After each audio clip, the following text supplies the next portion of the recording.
মক্কা প্রতিরক্ষা চুক্তির বিষয়টি বাংলাদেশের স্বার্থের জায়গা থেকে একটু বোঝার চেষ্টা করব। এই জোটে বাংলাদেশ আগ্রহী এবং জাতীয় স্বার্থ রক্ষা করেই সেই আগ্রহটা রক্ষা করা হবে। এরকম একটা জোটে বাংলাদেশে যুক্ত হওয়া উচিত কি উচিত নয়, সে বিষয়টাই আপনার বিশ্লেষণ কেমন হবে শাহিদুজ্জামান? ধন্যবাদ আপনাকে।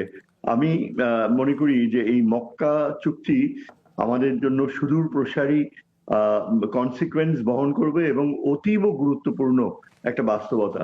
এর প্রেক্ষাপট একটু বর্ণনা না করে উপায় নেই, কেননা এই যে আমেরিকার প্রায় 15টা বেস রয়েছে সৌদি আরব সহ পার্শ্ববর্তী দেশগুলোয়, প্রত্যেকটা বেস ইরানের আক্রমণে ক্ষত বিক্ষত হয়ে গিয়েছে।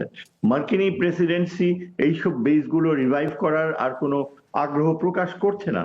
বলতে গেলে এটা গত 50 বছরের যে মার্কিন সাম্রাজ্যবাদী নিয়ন্ত্রণ মধ্যপ্রাচ্যে, তার পরিসমাপ্তি ঘটার সমূহ সম্ভাবনা দেখা দিচ্ছে।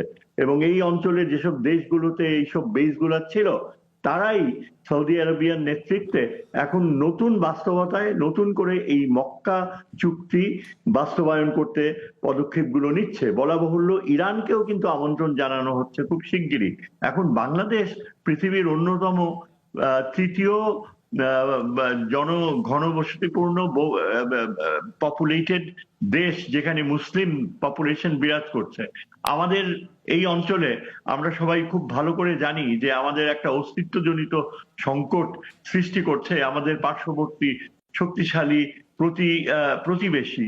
তারা এই মক্কা চুক্তির ব্যাপারে এমন অবস্থান নিয়েছে যে কিছুদিন আগে জানা গিয়েছে যে বাংলাদেশের এক প্রতিনিধিকে ভারতীয় পররাষ্ট্র মন্ত্রণালয়ের একজন প্রতিনিধি বলেছে যে আপনারা এই মক্কা চুক্তিতে না জয়েন করে বরং ভারত ইসরায়েলি যে কোলিশন হয়েছে সেখানে জয়েন করছেন না কেন। এতেই বোঝা যায় যে ভারতীয় দৃষ্টিভঙ্গি যে কত অবাস্তব এবং কত মানে বাংলাদেশের স্বার্থ বিরোধী এই পরিস্থিতিতে। এখন মক্কা এই যে চুক্তি, এর ফলে এই বিষয়টা আরেকটু স্পষ্ট করে একটু বুঝতে চাই, মানে ভারতের দুশ্চিন্তার কারণ কোন দিক থেকে?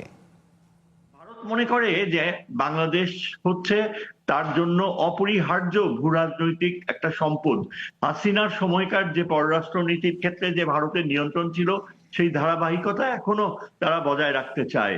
এই পরিস্থিতিতে এই মক্কা চুক্তিটা ভারতের জাতীয় স্বার্থের জন্য একটা অত্যন্ত দুরূহ বাস্তবতা হয়ে যাবে।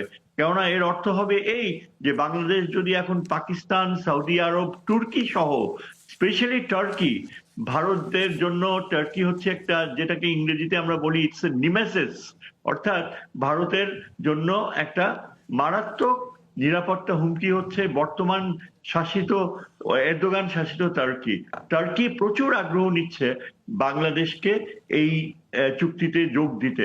এর ফলে বাংলাদেশের জন্য অস্ত্র সংগ্রহ করা এবং নিরাপত্তার যে প্রতিরক্ষার যে ঘাটতি হয়েছে গত 16 বছরে, সেটা কাটিয়ে